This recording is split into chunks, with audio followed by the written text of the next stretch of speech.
Olha, impressionante. Não estamos na Inglaterra, mas o relógio da virtude é britânico. 2 horas, 1 minuto, aqui em quase todo o território brasileiro. Seja bem-vinda, seja bem-vindo a mais um painel de Vitude Corporate Mental Health 2022, com um assunto que não poderia ser mais interessante e mais necessário para esse momento. Burnout como doença de trabalho. O que muda? Comigo daqui a pouquinho eu vou ter Elise Passamani, que é CCOO, Chief Culture and Operations Officer da Liu Lara, TBWA Brasil, e Luiz Felipe Massad, que, entre outras coisas, tem um bacharelado de psicologia pela Universidade Paulista, pós-graduado em People Management, e daqui a pouquinho ele tem um monte de coisa para contar, porque ele passou pela Serasa, pelas Pernambucanas, Magalu, Mercado Livre, entre outros. Já já eu trago eles. Mas antes, queria situar vocês todas e todos sobre burnout. Uma síndrome que está na boca do povo. Existe uma mistificação muito grande. O que é o burnout? Será que todo mundo pode ter burnout? Será que a gente às vezes confunde burnout ou com depressão, com fadiga, com estafa, com angústia até? Pois é, numa rápida... para a gente poder decodificar um pouco o burnout, uma rápida explicação, a gente pode dizer que é uma síndrome desencadeada pelo estresse do trabalho. Ela se caracteriza por uma tensão que resulta de um excesso de atividade profissional e tem um esgotamento físico e mental, ou seja, não é só aqui, o corpo sente, o corpo dá sinais. Existe uma perda de interesse no trabalho, por isso que é tão confundida com a depressão também, uma grande ansiedade, às vezes confundida com pânico, e também tem depressão entre os seus sintomas. O que muda para o trabalhador? A gente vai saber daqui a pouco na boca desses dois grandes profissionais. Mas só para a gente poder adiantar isso para você, aqui na Vitude, com a mudança na 11ª classificação estatística de doenças e problemas da saúde, CID-11, a síndrome agora de burnout passa a ser QD85. Ou seja, até o ano passado era Z73. O que significa isso? Que, de acordo com o Ministério do Trabalho e da Previdência, para efeito de registro de benefício, existe uma incapacidade pelo burnout junto à Previdência. Mas aí você vai ter que atualizar esses dados para CID-11 e essa mudança, claro, não aconteceu de 1º de janeiro para cá, ela vai se dar aos poucos. Mas para que a gente entenda dois grandes segmentos que são o varejo, mas também as agências de publicidade, todo o setor da comunicação, que às vezes vira noites e noites trabalhando, a gente vai conversar com esses dois grandes profissionais. E a primeira delas que eu vou apresentar aqui, já te dando boa tarde, viu, Elise? Tudo bem? Boa tarde, tudo bem? Muito tudo prazer ótimo. estar aqui com vocês. Falei muito, Elise? Não, foi ótima a sua introdução.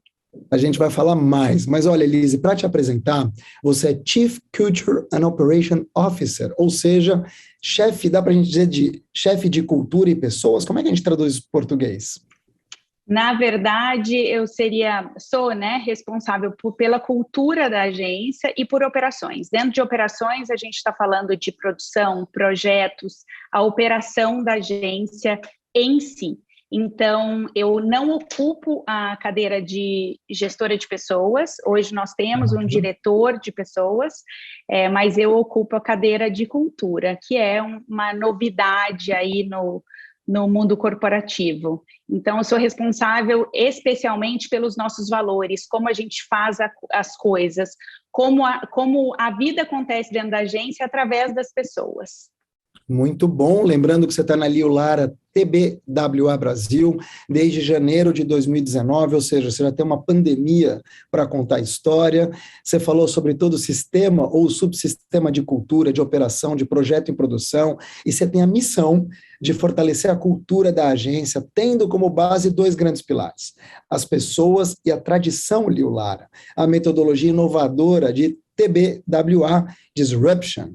Então, dá para dizer também que você tem uma grande experiência. Nos 3 anos anteriores, você foi vice-presidente da Grey Brasil de operações, ou seja, uma enorme agência também. Quero apresentar Luiz Felipe Massad, meu amigo, meu querido parceiro de tantas histórias, né, Massad? Você que tem bacharelado em psicologia, seja bem-vindo. Tudo bem por aí? Tudo bem, Mark. Obrigado pelo convite, por estar aí com vocês, com a Elise. Obrigado à Vitude pelo painel. E tenho certeza que o papo aqui vai render bastante, que é um tema importante hoje para todos, né? Todas as empresas e os colaboradores, enfim. Então, estou ansioso aqui. Já falando de ansiedade, né? Um pouquinho de burnout. Estou um pouco ansioso para o papo. Eu convidaria vocês dois, sem dúvida nenhuma, e mais outras pessoas. O convite é da Vitude, tá? Eu também sou convidado aqui, quero agradecer desde já a essa super oportunidade de falar de um tema tão sério, tão relevante, e com duas pessoas absolutamente habilitadas para isso.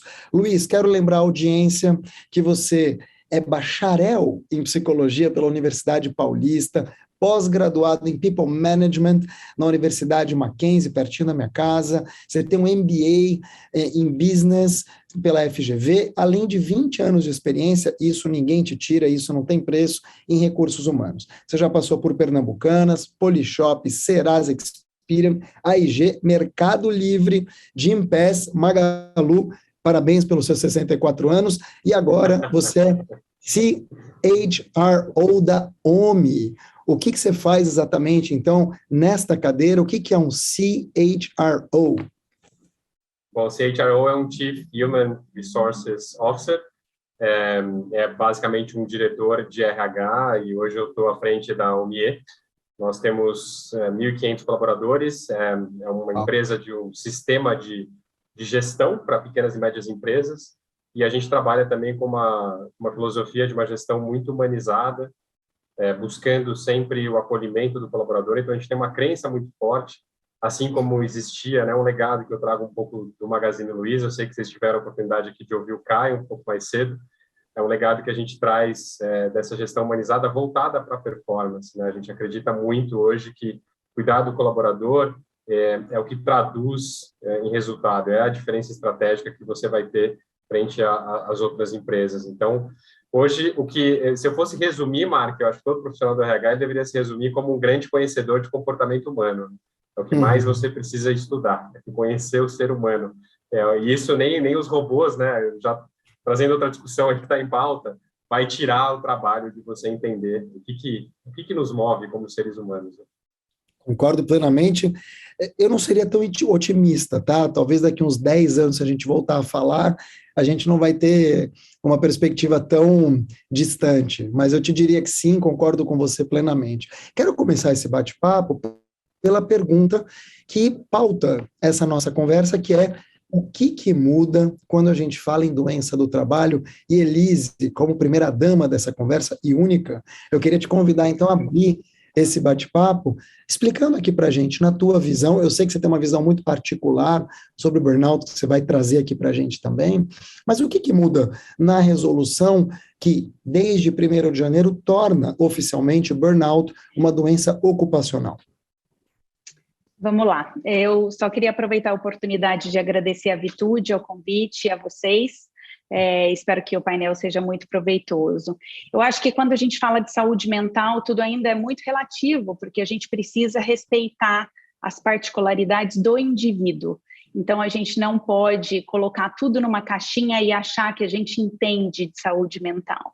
Então, acho que esse é um ponto importante para a gente começar a nossa conversa.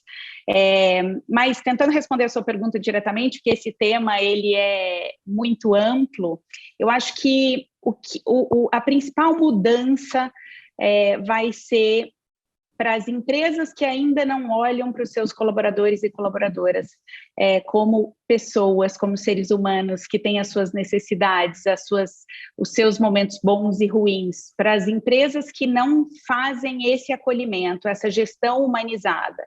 Eu acho que agora elas vão passar a fazer, porque afinal recai sobre a empresa uma responsabilidade bastante importante a partir do momento que o burnout é oficialmente reconhecido como uma doença do trabalho. Então, acho que essa é a mudança fundamental que vai acontecer. A gente vai precisar, as empresas, nós aqui na Liulara já fazemos também a gestão, assim como a OMIE, a gente tem um olhar para pessoas que fundamenta todas as nossas ações, a gente faz tudo por e para as pessoas, então eu acho que a gente está alguns passinhos adiante, como muitas empresas que eu conheço, mas as empresas que ainda consideravam o burnout mimimi, as empresas que não estão dispostas ainda a aceitar a vulnerabilidade das pessoas e dos seres humanos, eu acho que elas vão ter que parar e vão ter que buscar parcerias e profissionais para fazer essa transformação. Então, Incrível. Eu acredito que é isso, a priori. Muito bom. Muito bom. E aí eu vou como é que eu posso dizer? Eu vou trazer para você essa discussão, Luiz, fazendo uma pergunta que parece inocente, mas pegando um pouco carona nessa fala da Elise, que ainda tem muita empresa que trata essa questão da vulnerabilidade como algo menor. Eu sei que tem, mas é como você circula há muitos anos nessa história, varejo, mas também um pouco do marketing, da psicologia, enfim, você está envolvido num sistema grande, com muitos colaboradores. É uma realidade mesmo, como a Elise traz, que ainda tem muita empresa que não olha para a saúde mental do colaborador. Quando eu falo isso, eu não estou querendo dizer o seguinte, programas ou não programas, mas é desdenhar mesmo, é tratar como segunda opção e mandar a pessoa para casa ali como se fosse um nada. Mark, assim, infelizmente ainda existe muita organização, e eu acho que também, pegando um pouco da carona da sua primeira pergunta, eu acho que agora a gente joga um pouco mais de responsabilidade nas empresas e existem estudos, e eu concordo com a Elise, que nem tudo vai se originar na organização. Eu tenho problemas em casa, mas a gente passa a olhar agora o colaborador como um ser integral. Não tem mais aquilo, acho que nunca teve, né? O profissional e o pessoal. Então, eu chego no trabalho às 8, 9 da manhã, agora eu logo aqui, e eu desconecto de quem eu sou. Nunca existiu isso, né? Eu acho que foi um mito que a gente criou, e eu trago os meus problemas para as reuniões, eu estou aqui inteiro, né? Eu não tenho como desconectar essa parte. Então, o que acontecia é que as empresas, elas agravavam as crises pessoais, as ansiedades, enfim, ela era agravada ou se originava no ambiente de trabalho, por maltrato, por pressão, enfim, por não espaço de válvula de escape. Agora você joga mais responsabilidade na empresa. A empresa é, sim, responsável pela saúde mental, assim como ela sempre foi pela saúde física, né? Não tem muita diferença ou não tem nenhuma lógica você não cuidar da mental quando você cuida da física. O que eu acho, Marco, assim, existe uma grande diferença ainda no discurso e prática. Muitas empresas hoje, elas vêm evoluindo, elas vêm caminhando por um olhar mais aberto, mais acolhedor, e aberto a discussões, mas a gente sabe que no dia a dia, pouco ainda existe de espaço para que eu levante a mão e fale, hoje eu não estou bem, eu estou com um problema, eu não estou me sentindo apto a. Pouquíssimas pessoas ainda conseguem fazer isso, e infelizmente ainda existem muitas culturas e ambientes de trabalho que são tóxicos, e que não só não permitem que eu levante a mão e coloque como eu estou me sentindo, como pioram ao fazer ainda bullying, a fazer comentários, como ele falou, mimimi. Existem ainda empresas que colocam isso como um conflito geracional, ou seja, a nova geração que está entrando no mercado de trabalho, agora eles querem ter tudo na mão, eles não conseguem navegar nas suas emoções, e aí você descamba para o mimimi, quando na verdade é uma geração que está vindo escancarar o que todas as gerações sentiram, mas que a gente era obrigado a reprimir dentro do ambiente de trabalho. E aí eu acho que, Marco, a solução, né, o caminho para a solução está no tom que a liderança sênior vai dar dentro da organização. Se o líder sênior da organização ele dá um tom de que eu posso ser vulnerável, que eu posso falar dos meus sentimentos, isso vai cascatear de uma maneira muito tranquila. Se a liderança da organização ela é um modelo que é super antiquado, né, que é um super-herói e super-heroína, que a gente criou também esse mito, eu sou o líder, eu preciso saber de tudo, eu não posso sentir nada, porque senão a minha equipe não vai me respeitar. É assim que eu vou reproduzir o comportamento. E aí eu não vou abrir para que as pessoas me entendam e não vou abrir para que as pessoas também possam se expressar. Então, o primeiro passo é esse acolhimento. Existe o acolhimento real, eu posso falar que eu não estou bem, eu posso, numa reunião, me ausentar e falar meu filho não está bem. Isso prejudica, inclusive, muito mais as mulheres no ambiente de trabalho. Então, eu acho que ainda há essa discrepância entre o que se fala e o que acontece no dia a dia a portas fechadas. Antes de passar a bola para a Elise, eu queria te perguntar em relação à cultura, que é também a praia da Elise. Mas antes de passar a bola para ela, me conta uma coisa. Você teve, como todos nós aqui, uma pandemia nas costas. Mas, muito felizmente, a tua pandemia se passou em um espaço generoso, acolhedor, e, acima de tudo, com uma liderança afetiva, embora muito técnica também e muito presente, que é Dona Luísa Helena Trajano. A gente está falando de Frederico Trajano e Dona Luísa Helena Trajano. Então, você teve uma pandemia no Magalu, que eu sei que agiu muito rápido, mas, acima de tudo, agiu humanamente. Quero te perguntar sobre pandemia. Você falou aqui dessa questão intergeracional. Quero lembrar vocês que, pela primeira vez, a gente tem 6 gerações trabalhando juntas no mercado. A gente tem Silent, presidente Joe Biden, Abílio Diniz, nascidos entre 35 e 45. A gente tem Baby Boomers, Luísa Helena Trajano. A gente tem X, talvez o Massad e eu. Y, talvez a Elise. Tem os milênios. E por aí vai. E aí tem a Z, que é essa molecada, entre aspas, que você trouxe, o pessoal de 20 anos para cá. Mas aí tem a pandemia, que eu acredito deva ter mexido muito também com a questão da saúde mental. Além dessa questão geracional, Massad, a pandemia influenciou em quê? Quando a gente fala em burnout, você que esteve nesse lugar, pegou os primeiros dias, assim como todos nós, mas numa empresa que dá esse suporte. Marca, assim, eu fui muito felizardo, né? A gente sempre falou no Magazine que não tinha ou dificilmente teria um lugar melhor para você estar durante um momento tão horroroso que a gente viveu, né, no começo da pandemia. Porque a cultura, ela se prova verdadeira ou não nesses momentos que você tem de grande turbulência, né? Ou ela vem à tona ou ela se prova completamente falsa. O Magazine sempre pregou a gestão humanizada e não foi diferente quando a gente começou a pandemia. E o que eu digo quando eu falo que a liderança sênior muda muito o tom de como as pessoas vão se comportar e o quanto que eu vou ter de abertura para falar. Eu sempre conto a história que o Fred, 2 semanas após o começo da pandemia, a gente teve que fechar todas as lojas físicas por uma decisão da empresa, antes da decisão dos estados municipais, e o Fred foi comunicar para os 40 mil colaboradores que, de forma, inclusive, muito emocionada e muito honesta, muito sincera, os dois são muito transparentes nesse sentido, pediu desculpa para a organização antecipadamente, porque nada o preparou para esse momento e ele certamente iria errar com a organização. Ele ia tomar decisões que seriam erradas ali, e ele queria, de antemão, já colocar isso.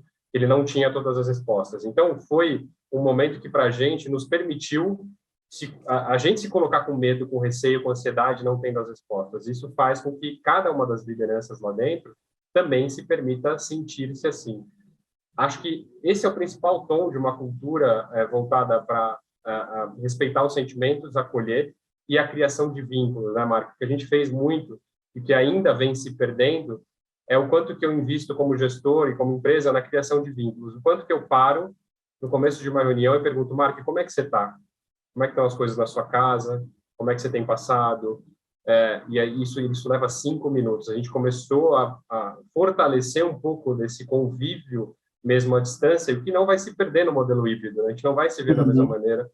Então, a cultura do Magazine de se preocupar, a Luísa fez questão, por exemplo, a gente, obviamente, teve que fazer um movimento na MP, de colocar algumas pessoas, a gente não demitiu ninguém, a gente liderou o movimento Não Demita, mas, óbvio que algumas pessoas tiveram que ir para a medida provisória, mas a gente olhou linha por linha quanto aquela pessoa deixaria de ganhar, porque a MP não cobria tudo que estava sendo perdido ali dentro do regime CLT. E a gente fez uma compensação em forma de bônus, enfim, a gente se preocupava genuinamente. E aí eu sempre coloco assim, que a preocupação não era assim, como que a gente vai dar resultado como empresa? Como é que eu cuido do colaborador? O resultado era uma consequência. Essa equação, a ordem dos fatores aqui, ela muda muito. As pessoas percebem isso.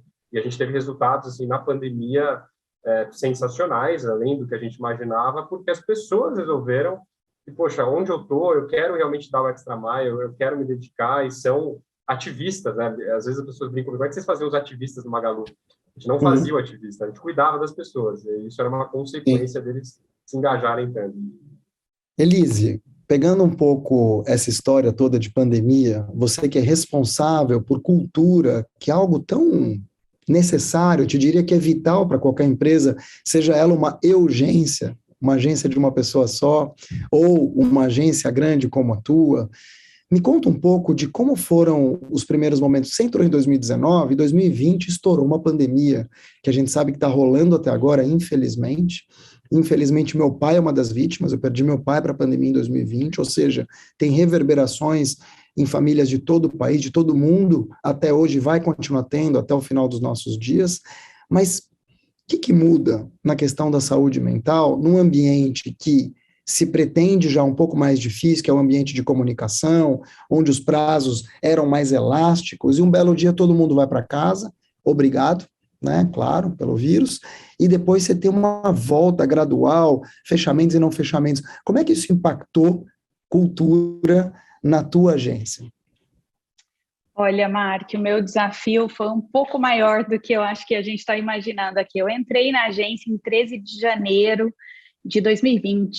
Eu tinha deixado a minha organização anterior depois de 15 anos, e aí 2 meses depois nós viemos para casa e continuamos. A agência continua 100% fechada, desde então, desde a nossa decisão, que foi bastante similar à da Magazine, pelo que eu estou ouvindo agora. A gente vê muito na mídia o que vocês fizeram, mas te ouvindo, Massad, eu acho que a gente teve a nossa tomada de decisão foi particularmente similar. A gente conseguiu, pela natureza do nosso negócio, fazer essa virada de chave do presencial para o híbrido muito mais facilmente que muitas outras organizações. Na sexta-feira, dia 13, a gente também não tinha muito direcionamento, a gente não sabia exatamente o que estava acontecendo. Eu me lembro que as mães da escola dos meus filhos estavam brigando para ter o Dia da Família no dia 14 de março, e a gente mandou todo mundo para casa e a gente conseguiu fazer essa virada. E a partir dali, a nossa preocupação foi deixar todo mundo informado sobre o que estava acontecendo, foi cuidar das pessoas. Nós tivemos o privilégio de não ter nenhum impacto financeiro imediato, então a gente teve tempo para se organizar. Como a gente faz parte de uma empresa global, os nossos colegas da China, da Austrália, já estavam vivendo a pandemia e já tinham compartilhado conosco seus planos de contingência, então nós já estávamos trabalhando nisso, e aí a gente conseguiu dar segurança para as pessoas, porque eu acho que naquele momento que as pessoas mais precisavam era saber que o emprego delas seria mantido, né? Que elas tinham essa segurança financeira para enfrentar todos os outros medos que estavam por vir. Acho que nenhum de nós estava preparado para enfrentar uma pandemia, eu tenho certeza disso. A gente hoje assiste a filmes na televisão e eles falam de pandemia e a gente agora se reconhece ali naquelas cenas que pareciam de ficção. Então, a gente conseguiu fazer esse compromisso com as pessoas, de que todas as pessoas continuariam empregadas, mesmo que a gente precisasse zerar a nossa margem de lucro. A prioridade seria o plano de saúde. Nós conseguimos passar pela pandemia sem desligar nenhuma pessoa. E nós conseguimos, durante aquele ano, a gente teve 3 meses de redução salarial e de jornada de trabalho, mas ao final do ano, pelos resultados, a gente conseguiu recompor isso e ainda bonificar 100% das nossas pessoas. Então, a gente realmente cuidou dos empregos e a gente cuidou das pessoas. Mas tem um lado que eu nomeei, e é uma licença poética aqui, de cegueira digital, que eu acho que foi um grande desafio para todos nós. A partir do momento em que as pessoas vão para casa e elas podem entrar numa reunião e fechar a câmera, eu como gestora e como responsável pela cultura, perdi a minha habilidade de ler pessoas. Eu perdi a capacidade de entender se aquela pessoa estava bem ou não. Eu perdi a oportunidade de encontrar com as pessoas no cafezinho ou no banheiro e entender se aquela pessoa não estava bem, ou ter essa leitura visual, né, que é tão importante para a gente quando a gente está falando de gestão de pessoas. Então, foi um grande desafio lidar com isso e poder estar ao lado das pessoas nos seus desafios particulares, com as suas casas, com seus filhos, com seus familiares, com as perdas. Sinto muito pela partida do seu pai, assim como de tanta gente. Então, estar ao lado das pessoas num momento tão crítico foi um desafio.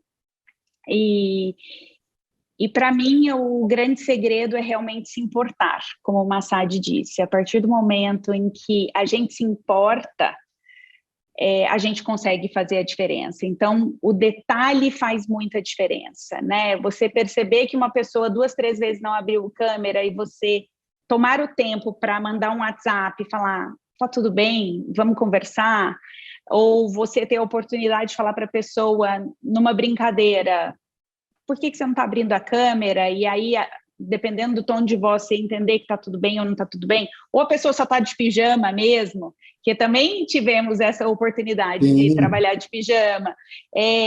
Então, se fazer presente, se preocupar genuinamente, se importar com o contexto individual das pessoas, isso fez muita diferença para a gente passar por essa pandemia e que a gente ainda está vivendo, né? Para enfrentar essa pandemia. Sim, eu tenho mais uma pergunta para você, mas antes eu queria agradecer a todas e todos. A gente tem mais de 1.000 pessoas nesse momento assistindo, muita gente fazendo pergunta, muita gente questionando. A Camila Gonçalves, por exemplo, no chat, perguntou qual é o instrumento, um questionário mesmo para mapear o burnout. Já eu pergunto para vocês dois se tem alguma coisa já nas empresas de vocês. A Eduarda Mussarra está dizendo assim, como iniciar o fomento pelas mudanças em relação à cultura da saúde mental, numa empresa mais formal, mais hierarquizada, começa de baixo ou pela liderança sênior? Também vou perguntar.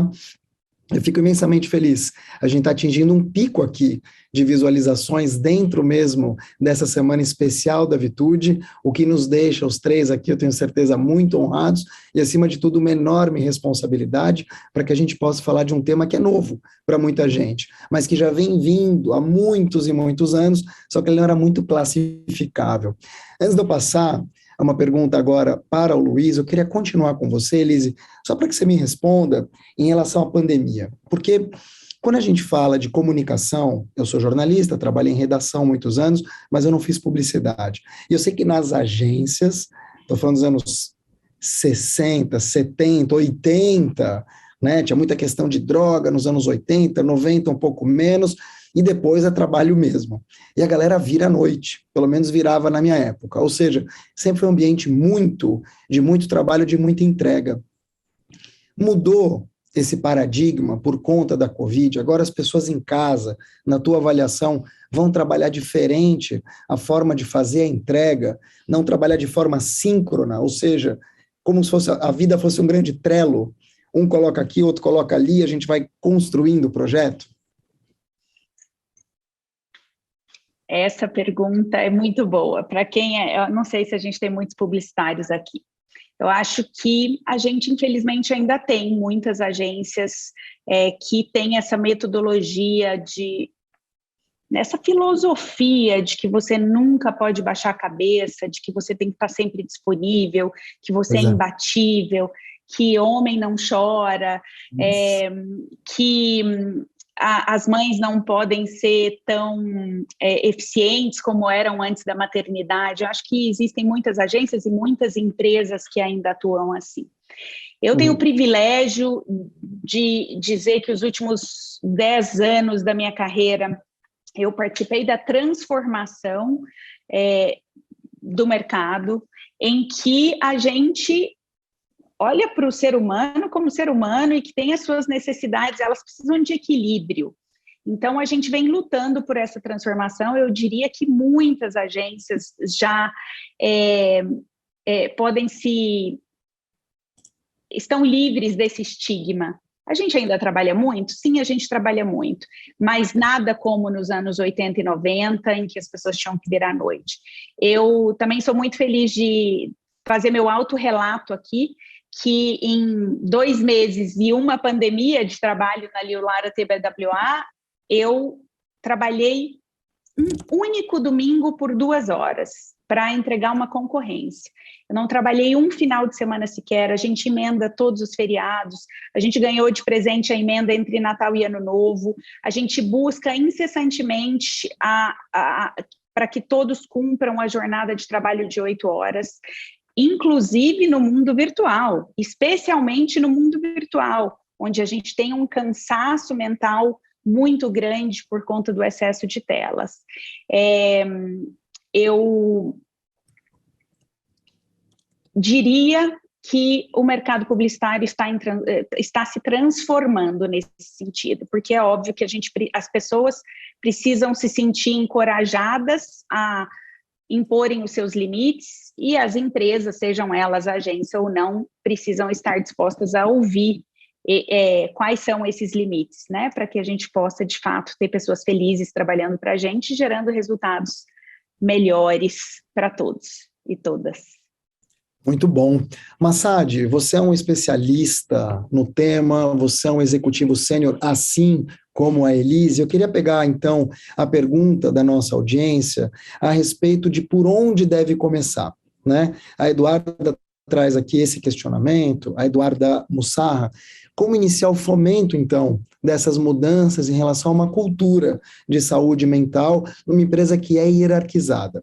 Foi o teu caso em Magalu, por exemplo, uma empresa que tem 40 mil colaboradores, a OMIE agora 1.500 colaboradores, embora a OMIE seja muito mais nova, imagino eu que deva ter uma cultura de agilidade, embora a Magalu seja muito ágil, diferente. Agora nasceu na nova economia, salvo engano, você pode me corrigir. Por onde começa essa mudança? É o sênior? É a base? É o meio da pirâmide? Não tem uma bala de prata aqui, né? Uma solução mágica para todas as empresas, depende muito da cultura, como você bem falou.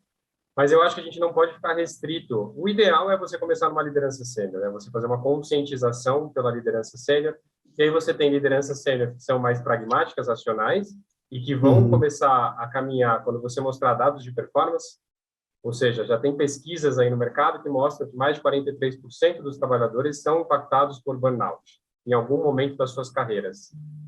Se você tem esse número, provavelmente dentro de todas as organizações, das pessoas que estão ouvindo aqui, tem gente com burnout. E o burnout, se você não quiser ir pelo aspecto social da sua responsabilidade como empresa, o aspecto humano, você vai pelos números. Vai mostrar, olha, esse é um problema que a gente tem aqui crônico e que impacta no resultado da empresa. Então, você primeiro precisa entender a sua audiência. Eu já tive empresas que eram muito mais de números, de eu comprovar o que isso traz para a empresa em termos de performance, e tem outras que vão pela responsabilidade da questão da gestão humanizada. E também, eu acho que não dá para a gente se limitar, tem lideranças, e como você bem colocou, Marco, eu acho que o grande desafio que a gente tem, quando a gente fala de saúde mental, inclusão, diversidade, enfim, todos os aspectos novos, né, vulnerabilidade, segurança psicológica, enfim, é que a gente ainda tem, na liderança das grandes empresas, um estereótipo de uma certa idade de um homem branco e que foi condicionado a que ele não deve chorar, a que ele não deve expressar os seus sentimentos, e que foi assim que ele aprendeu, foi assim que ele chegou lá. E ele só entende que aquele é o caminho que eu posso chegar lá.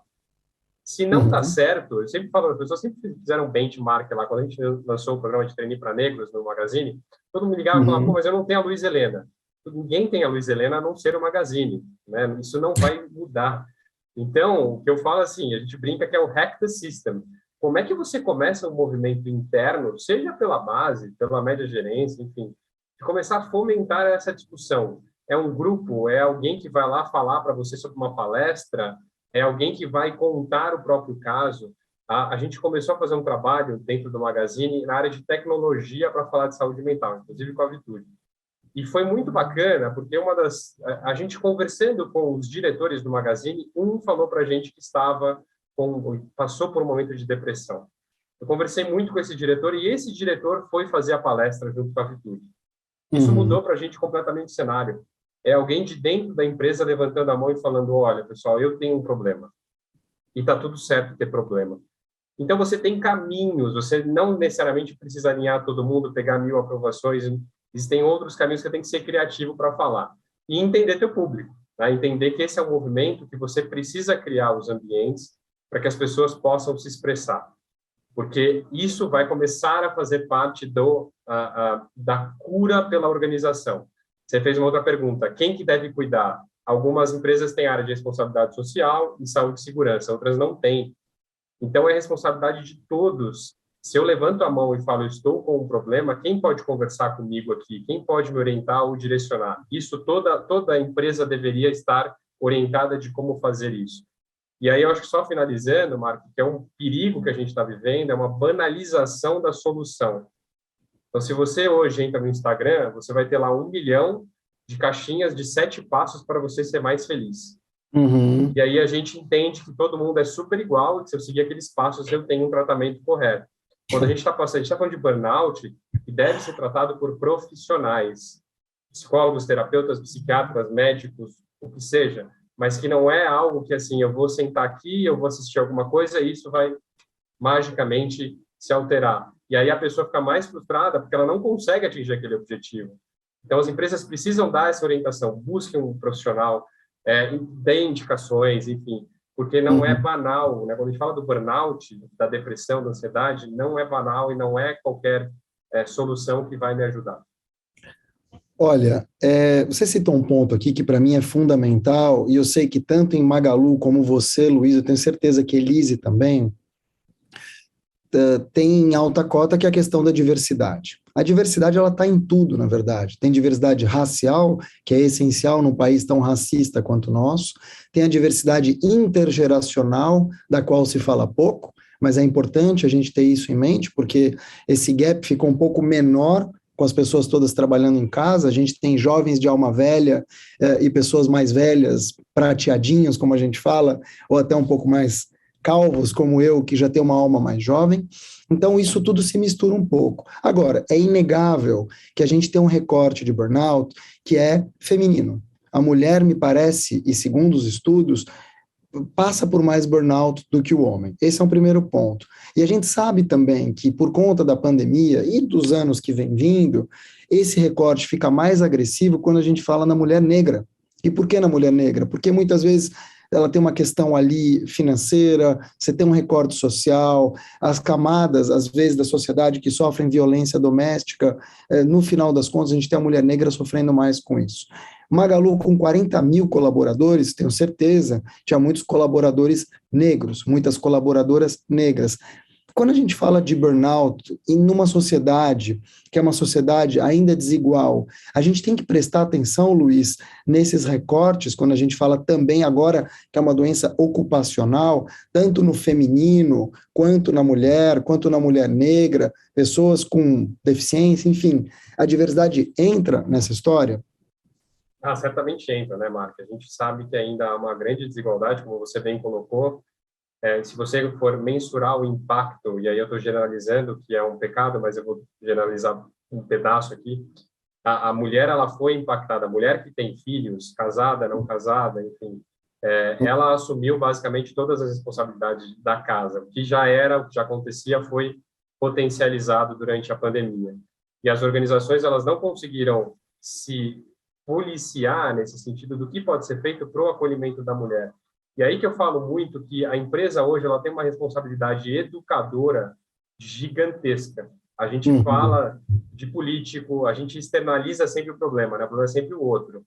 O político X, o político Y, mas a gente está dentro de organizações que tem milhares de pessoas, milhões de pessoas, e a gente tem um poder de educar a questão de responsabilidade do homem como pai, da mulher como a mãe, da divisão das tarefas em casa, de que se você, por exemplo, quer ter mulheres na liderança, você não pode ter reuniões em qualquer horário, não pode ser descontrolado, porque a mulher ela acaba tendo mais responsabilidade com a questão escolar.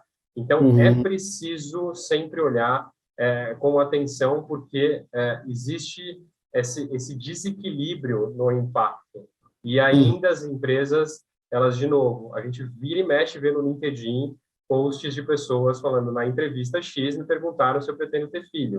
Super. Ou quem cuida dos meus filhos? Como se isso importasse o quão boa eu sou profissional ou não. Então, ainda mais agora velado, mas existe o preconceito. Poucas empresas ainda contratam grávidas, promovem grávidas. E quando fazem, e eu assumo, porque eu já passei por isso no Gimpass e no Magazine, a gente acha o máximo, a gente fica super orgulhoso, porque é exceção. Sim, quando não deveria ser exceção, deveria ser um caso normal. Você é uma boa profissional, você está grávida, isso não tem nada a ver com o caso que você vai ser reconhecida. Mas é um impacto grande, eu acho que a empresa precisa assumir esse papel de educadora e de responsável por uma sociedade melhor, Mark, porque não dá para a gente externalizar e terceirizar o problema, seja da diversidade, seja da questão de saúde mental. É a gente. Quando a gente fala, a empresa, o Magazine, o que é o Magazine? São as pessoas que estão lá. É a Luísa, o Fred e os 40 mil. Não tem uma entidade lá, alienígena, que senta lá e fala, eu sou a Magalu e eu preciso... A gente imagina um negócio que não existe, né? Somos nós. Claro. Nós estamos lá para fazer essa mudança, né? Elise, vamos perguntar então para você que é mulher, não adianta dois homens aqui ficar falando de como é que se comporta a mulher ou o que a mulher está passando. Você, como mulher, sente um pouco isso? Queria te ouvir a respeito dessa questão da diversidade. A gente sabe que tem um gap gigantesco na questão da comunicação como um todo, não é publicidade, mas a publicidade mais ainda, especialmente na questão racial. Você tem muito pouco publicitário negro, você tem muito pouco publicitário negro em grandes agências, justamente por conta do racismo estrutural. Assim como você tem um racismo estrutural em diversas outras profissões, como direito, por exemplo, engenharia, muitas vezes, por exemplo, tirando o sistema S. Então, quando a gente fala dessa questão de burnout, você como mulher, vinda já de outras histórias de trabalho, você se deparou nessa questão da sobrecarga? Eu não sei se você tem filhos, não vou comentar sem delicadeza aqui de ficar te perguntando, mas caso você queira comentar, a mulher sentiu mais mesmo? Eu queria dizer que não, mas infelizmente eu acredito que sim. Eu sou mãe de gêmeos de 9 anos, Theo e Max, e eu senti muito. E meu relato pessoal é que eu era diretora de RH antes de me tornar mãe, e muitas pessoas do meu time já eram mães. E eu confesso para vocês que depois que eu me tornei mãe, eu reconheci em mim mesma, como mulher executiva, responsável pela gestão, naquela ocasião também de 1.600 pessoas, eu me reconheci preconceituosa em vários momentos. Então, eu acredito que é uma mudança estrutural que a gente precisa fazer. A gente precisa olhar o ser humano, independentemente do seu gênero, da sua raça, do seu credo, da sua cor, mas é muito difícil, porque eu acredito que o machismo é estrutural, assim como o racismo na nossa sociedade. E durante a pandemia, a gente percebeu essa sobrecarga nas mulheres, porque hoje, a título de exemplo, né, se um pai se ausenta de uma reunião para levar o filho no médico, a gente acha esse pai incrível. Pois é. Super dedicado. Agora, se uma mãe se ausenta, de novo, a mãe... E como assim a gente ainda pode estar tendo essas discussões em 2022, depois de uma pandemia e de toda a evolução que a gente também já conseguiu fazer?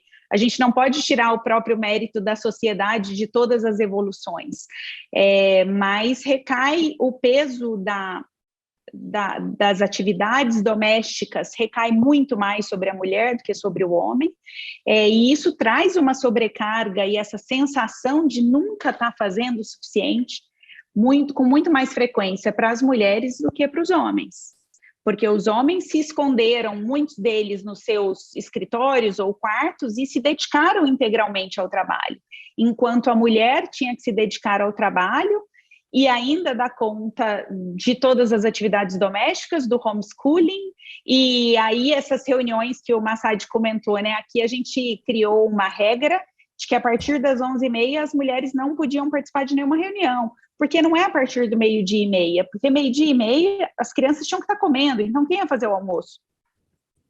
Né? Então, o ecossistema aí das famílias, eu acho que ele ainda reflete um desequilíbrio para as mulheres, e eu adoraria ter a resposta para isso, mas não sei como mudar. Eu acho que é de grão em grão, com a atitude após atitude, com as organizações apoiando, orientando, educando, como o Massad disse, que a gente vai gerar essa mudança atitudinal em todo o mundo para que a gente tenha um equilíbrio maior. Excelente. Então, a gente precisa falar do machismo estrutural. Excelente. Olha, tem muitas perguntas aqui aparecendo, e uma delas fala sobre essa questão do reconhecimento, ou seja, a pergunta é da Sarita para você mesmo, Elise. Elise, não conseguir mais ler as pessoas realmente dificulta muito a gestão. E, na sua visão, o líder pode definir que todas as interações sejam com câmera aberta ou não? Existe esse protocolo hoje em dia? Na minha opinião, como profissional e minha opinião pessoal, acho que não. A gente não pode exigir que ninguém se exponha as suas casas. Agora há algum tempo, né, a gente criou aqui os backgrounds, o que deu um conforto para as pessoas nas reuniões virtuais, mas eu acho que a gente não pode exigir. Eu acho que a gente tem que fazer um movimento para que as pessoas entendam o quanto é importante o olho no olho, porque mesmo através da tela, a gente consegue perceber o ser humano do outro lado, né? E a câmera ajuda. Então, acho que ter conversas abertas sobre isso, que foi o que nós fizemos aqui, de dizer para as pessoas, olha, a gente respeita se você não quer abrir a câmera. Tem um dia que você está com dor de cabeça, mas você resolveu trabalhar, ou um dia você não está se sentindo bem, brigou com o namorado, com o marido, a casa está um caos, o cabelo não está bonito, está tudo bem. Mas as conversas que foram propositivas aqui a gente propôs que as pessoas se atentassem ao fato de que a gente estava cada vez mais longe das pessoas que não abriam câmera e que a gente queria estar perto. Só que a gente precisava da contrapartida dessas pessoas, da decisão delas em abrirem a câmera, em estarem conosco nas reuniões, também aqui, né, com os seus hologramas, vamos dizer assim. Então, essa é a minha opinião, não sei se o Massad concorda com isso. Eu queria passar para ele e também queria aproveitar, Massad, para te perguntar o seguinte, sobre felicidade no trabalho. A Elise trouxe aqui diversos contextos importantes, mas a gente sabe que muito vem de casa também. A nossa infelicidade também vem de casa, infelizmente. E a Renata Pinal está perguntando aqui, qual é a opinião de vocês sobre programas de gestão de felicidade? Então, a gente só tem mais 7 minutos. Se você puder responder rápido, então, a essa opinião, essa fala mesmo da Elise, e também trazer essa questão da felicidade no trabalho, funciona? Concordo com a Elise, Marco. Eu acho que assim, a gente não pode obrigar, a gente está falando de respeito e de acolhimento. Agora, o colaborador que acaba, como ela comentou numa outra resposta, né, acaba nunca abrindo, é um sinal de que talvez existe algo lá. E eu acho que o grande recado que a gente pode deixar é exatamente esse, pegando o gancho da questão da câmera fechada. O gestor, o par, o colaborador, ele tem que estar atento aos sinais. Tem sinais que você nota no comportamento humano de que aquela pessoa está precisando de uma ajuda. E, principalmente o gestor, eu sempre começo as reuniões que eu tenho perguntando como é que você está hoje. Tem uma pessoa do meu time que até fala, não aguento mais você me perguntar isso. Eu falo, mas eu vou perguntar todas as vezes que eu falar com você. E se isso te incomodar, eu paro. Mas eu acho que a minha função hoje, durante a pandemia, né, que a gente não é nem mais pós ainda, é perguntar como é que meu time está. Assim, essa é a minha grande função como gestor. E depois falar dos projetos, enfim. Agora, Marco, eu acho que a felicidade, ter uma área específica para falar, uma gestão de felicidade, eu acho que assim como a Elise deve concordar de cultura, ela deveria permear toda a organização, né? A felicidade, eu gosto muito da concepção do Daniel Pink, né, que escreveu Motivação 3.0. Felicidade no trabalho é você ter uma rede de apoio, de convívio, que você seja respeitado, que você possa ser você mesmo, que você tenha um desafio que te tira da zona de conforto, mas não que te exige algo que você não consegue entregar, e que você tenha um saneamento básico ali, que é a parte de remuneração. Então, isso é a equação que hoje, para mim, mais se aproxima. Você tem um senso de legado, você tem um senso de pertencimento, que você goste de estar, virtualmente ou não, naquela empresa. Você se sinta realizado. A gente sempre brinca que, assim, a pesquisa de engajamento mais eficiente para mim é se vocês falam do trabalho de vocês no sábado e domingo. Quem que senta no almoço de família lá no domingo e fala do que está fazendo? Se você não fala, aquela pessoa que fica até com arrepio quando está terminando o Fantástico, obviamente você não está feliz no seu trabalho, você não está se sentindo realizado. Então, essa concepção de que você está colocando o seu melhor no trabalho, ele inclusive vai ajudar a questão de saúde mental, quando for um aspecto que está acontecendo dentro da tua casa.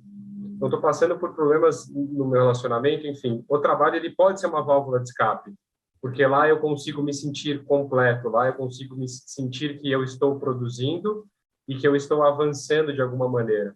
Então, a felicidade no trabalho é isso, é eu ser eu mesmo dentro das organizações, desafiado e reconhecido e acolhido da maneira correta que a gente tem falado bastante aqui nos últimos minutos. Excelente. E para a gente também se encaminhar já para as considerações finais, a Thaís Tasso diz assim, pessoal, seria possível abordar burnout na área da saúde? Bom, acho que aqui é uma pergunta um pouco mais específica, vai ficar um pouco mais difícil de responder. A Águida diz assim, numa sociedade em transformação tecnológica, como é que a gente pode pensar o burnout versus automatização versus precarização de postos de trabalho? Essa é uma pergunta excelente, Águida, porque o que eu tenho visto muitas vezes é que existe uma uberização do colaborador. E essa uberização do colaborador faz com que, claro, desemboque no colaborador mais sobrecarregado, mais entristecido, se sentindo mais explorado. Você vê isso acontecer no teu mercado, Elise, essa uberização e que acaba descambando no possível burnout? Acho que no nosso mercado, sim.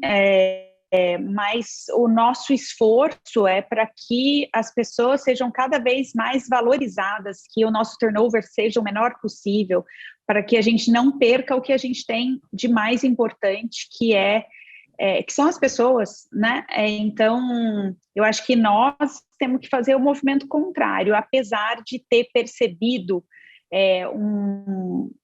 uma piora no quadro da uberização. Eu acho que a gente está fazendo o movimento contrário.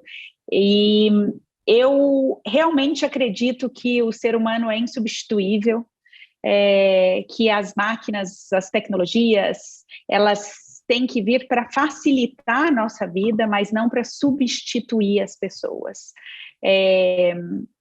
Sem as nossas emoções, sem as pessoas, sem o intelecto das pessoas, eu acho que não somos nada.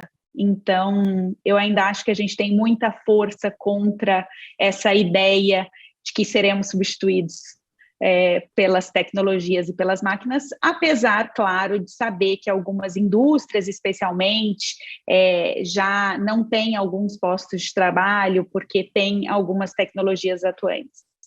Uhum. Bom, vou aproveitar que você está, então, online, Elise, para deixar aqui uma arroba, onde que as pessoas te encontram. Se você tem muitas perguntas aqui para vocês dois, se as pessoas quiserem entrar em contato com você, a gente tem mais de 1.000 pessoas assistindo a gente. Qual é a rede em que as pessoas te encontram? Elise Passamani.